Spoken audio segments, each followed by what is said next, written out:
Kali ini saya akan menjelaskan tentang ibaratnya judul lah. Kenapa hidup saya kok selalu menderita? Kenapa hidup saya selalu menderita atau selalu dalam penderitaan?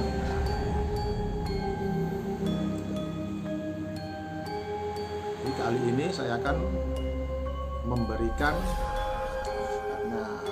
tata cara atau penyebab tentang seseorang yang selalu menderita dalam kehidupannya. Yaitu yang pertama, yaitu tentang perbuatan baik dan buruk.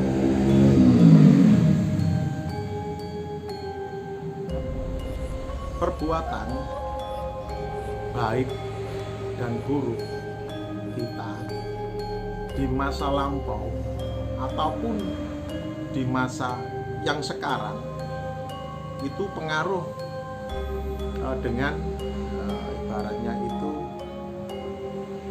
hal-hal yang kita perbuat. Misalkan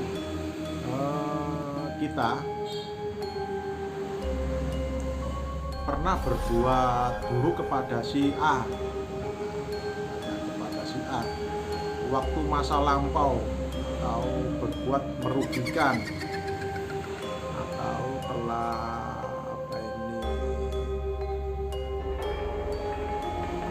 merugikan atau memukul seseorang tanpa sebab, atau mencuri. Nah, itu hal-hal yang perbuatan yang jelek di masa lampau. Otomatis kita akan menuai dari perbuatan-perbuatan kita yang kurang baik yang di waktu lampau. Bisa datangnya itu seminggu, sebulan, ataupun 8 bulan, atau setahun, atau 2 tahun, itu pasti akan terjadi.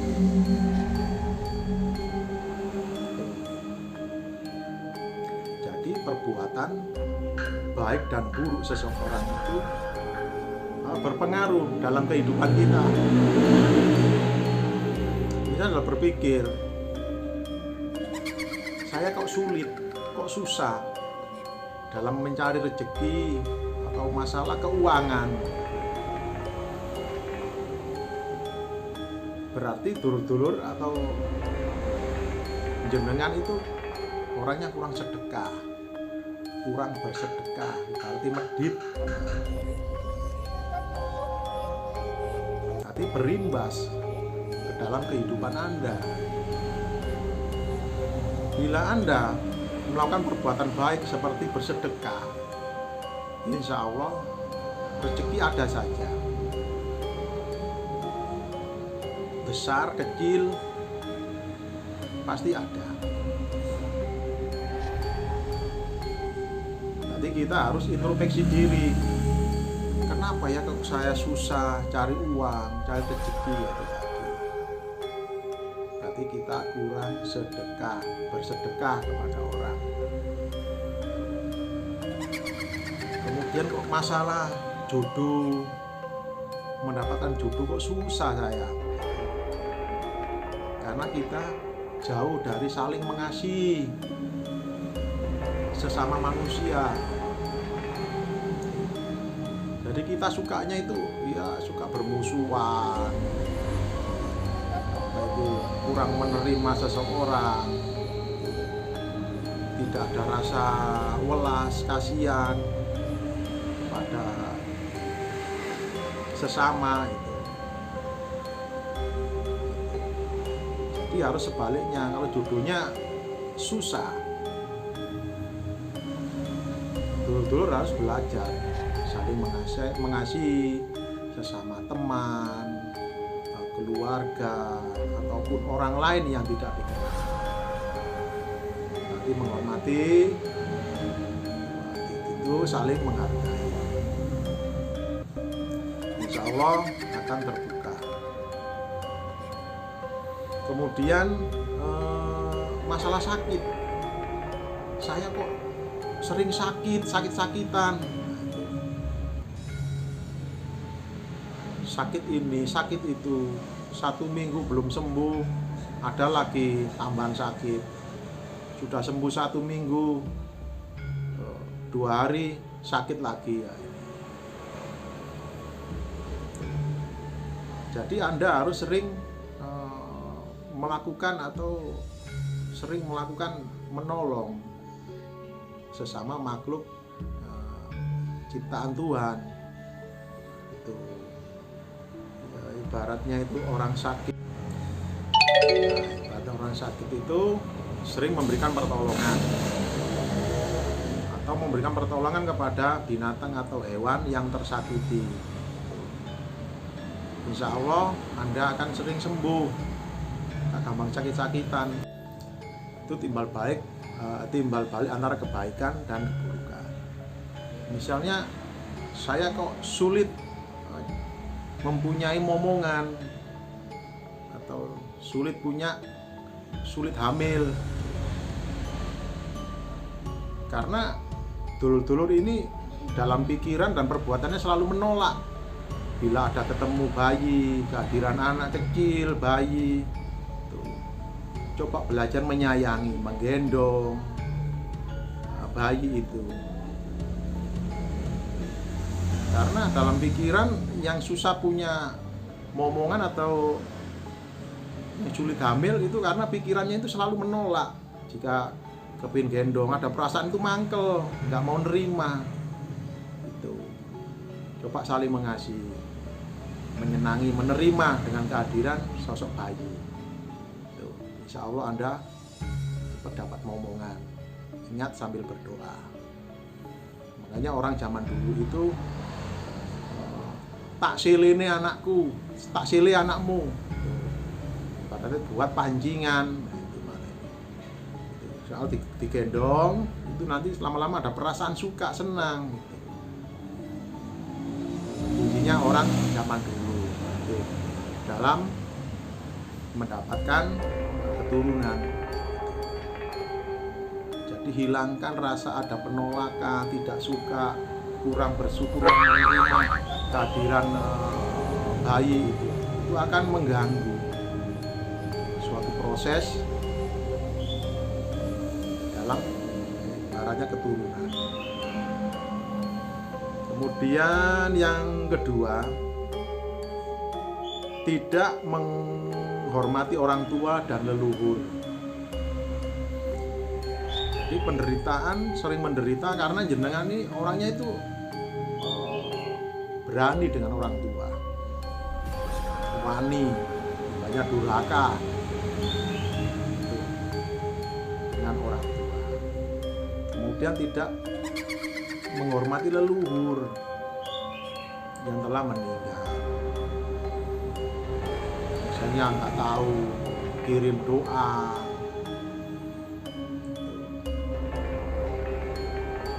kemudian siapa bilang orang yang meninggal itu tidak mempunyai peran dalam kehidupan Anda? Itu ada, mereka tetap ada, mereka juga tetap berdoa, membantu doa supaya keturunannya itu akan hidupnya lancar. Tapi orang tidak menyadari dengan hal begitu, karena tradisi leluhur kita banyak ditinggalkan. Itu kenapa hidup kita itu susah, menderita, itu karena kita berani dengan orang tua, seneng main wong tua, karena itu tidak menghormati, gaung-gaung, wis lali dengan orang tua. Ada yang malah mengusir orang tua. Di situ itu akan membuat atau menjadikan Anda akan sulit atau menderita dalam kehidupan. Kemudian yang selanjutnya adalah memiliki banyak musuh. Memiliki banyak musuh. Itu musuh bisa Anda ciptakan sendiri.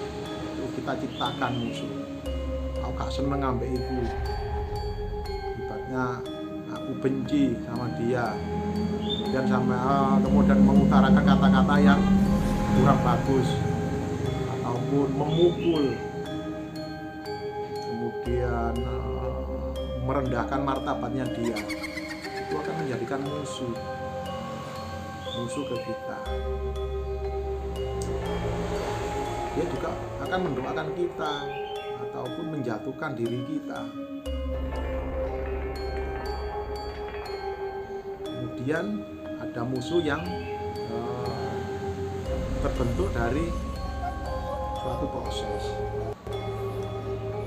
Misalnya ada kehadiran kita sombong, omongan kita tinggi, nanti omongan yang kurang enak, nanti teman kita itu menerimanya kurang berkenan, membuat mereka itu nggak suka sama kita. Ibaratnya terluka, dirinya terluka, direndahkan. Itu akan bisa menciptakan suatu musuh karena perbuatan kita tadi. Itu misalnya terbentuk dengan sendirinya. Misalnya kita punya uang banyak, sering iming-iming. Nah itu akan membuat seseorang menjadi iri, suka, akan menjadikan musuh. Gitu. Kemudian yaitu yang keempat, selalu berpikiran negatif thinking. Nah, ibaratnya kata lainnya adalah loro pikiran. Seseorang bila berpikiran negatif, kemudian aura kita akan terbentuk jelek, beraura jelek. Kemudian penyakit akan datang. Misalnya demit-demit, apa itu akan datang suka. Mas itu sesuai dengan karakter saya, ikut. Mas itu energinya negatif, ikut. Tanpa diundang, tanpa disadari akan nempel, ikut, karena sinergi dengan energi negatif yang kita ciptakan tadi. Bila seseorang selalu berpikiran negatif, selalu didatangi oleh bahaya, karena sinkron dengan energi yang kita ciptakan tadi. Misalnya kena copet lah, nggak apa-apa itu dimarah-marahi orang, ataupun gampang dikumpuli orang-orang yang kurang baik. Itu masalah orang yang berpikiran negatif. Dan yang kelima yaitu suka mengeluh atau kurang bersyukur. Wong Jawa ngarani iku gerundel, kurang ikhlas, kurang legowo, kurang nerimo. Di sini akan menutup semua pintu rezeki ataupun jodoh, karena suka milih-milih, kurang syukur, mengeluh, gerundel. Masalah jodoh, kurang ayu lah, kurang soge, kurang semok. Kurang body gitar lah, ada jenenge wong suka orang yang kurang bersyukur, suka milih-milih, suka nimbang-nimbang. Dan kalau bekerja tuh gerundel, nggak ikhlas, gerundel. Tapi seperti kekuatan yang menolak dalam dirinya, tuh, menciptakan bola api yang ada dalam dirinya. Sifat yang gerundel, mengeluh, kasih kerja ini sambatan itu kurang ikhlas. Artinya yang dikerjakan itu berat, menjadi berat, tidak ringan lagi. Kemudian yang keenam, hidupmu susah karena tidak mau hidup sederhana. Aneh-aneh, punya uang begini, dibelikan yang mewah-mewah, padahal kehidupan kita pas-pasan. Kemudian suka ke mall, shopping, gitu. Kemudian kepingin foya-foya,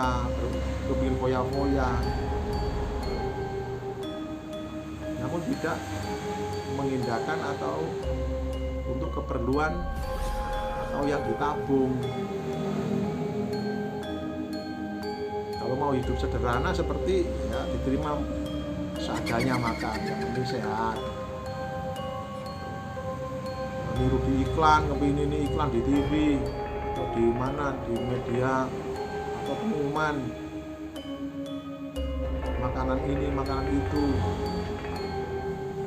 Padahal punya uang nggak banyak, akhirnya dibeli hal-hal begitu yang tidak perlu, yang tidak bermanfaat. Lagi, hidupmu susah karena tidak mau hidup sederhana. Seperti beli baju yang bermerek lah,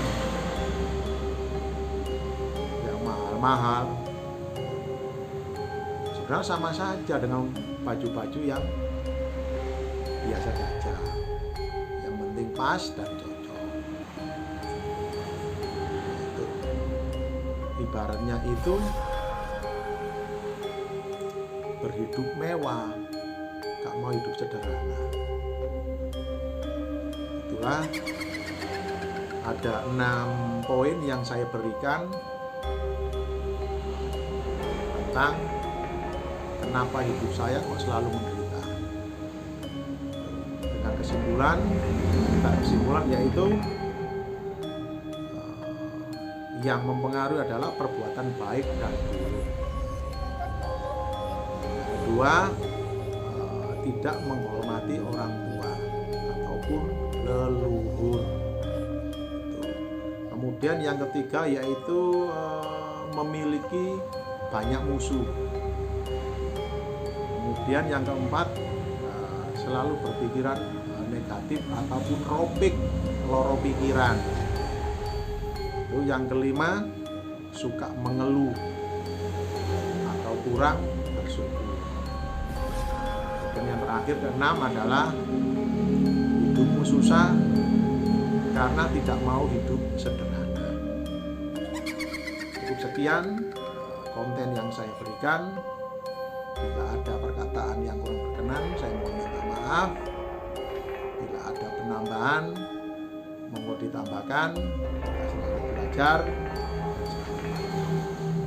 Cukup sekian, terima kasih. Assalamualaikum warahmatullahi wabarakatuh. Salam Rahayu.